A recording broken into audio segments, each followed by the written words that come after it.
गाढवाला गुळाची चव काय या म्हणीचा प्रत्यय मला आज आला बरं का. आणि तोही कशासाठी सांगतेस त्या अगोदर सांगते की साजूक तुपातला असा शिरा केला होता मी. आणि याचं मुख्य कारण म्हणजे पोरं होते, पोरांच्या पोटात साजूक तूप जावं, त्या थंडीच्या दिवसामध्ये कोरडेपणा थोडासा कमी व्हावा, यासाठीच मी हा बेत केला होता. आता या शिऱ्यामध्ये मी आवर्जून घालते दुधावरची साय आणि वरतून तूप घालत असते. जेव्हा आपण प्लेटमध्ये शिरा काढतो तेव्हा भन्नाट अशी चव लागते.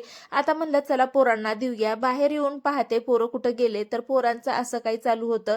आता ह्यांना बाहेर पाहिलं तर यांचं बोर्नविटा आणि बिस्किटचा बेत चालू होता. आता त्यांना विचारायला गेलं, हे का बरं असं रे, मी शिरा करते. तर मला म्हणले मम्मा भूक लागली होती. आता इतकं तितके विलवानं तोंड पाहून मला तरी काही फटकी मारायची इच्छा झाली नाही बघा, नाही तर राग तर मला खूपच आला होता. मी इतकं पौष्टिक खाऊ घालण्याचा प्रयत्न करते, ही बिस्किटं खाताय.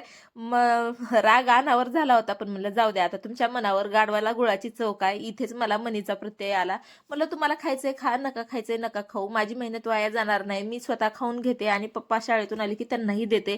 मग काय प्लेट आणली शिऱ्याची आणि बाहेर बसून त्यांच्या समोरच एन्जॉय करत खाल्लं.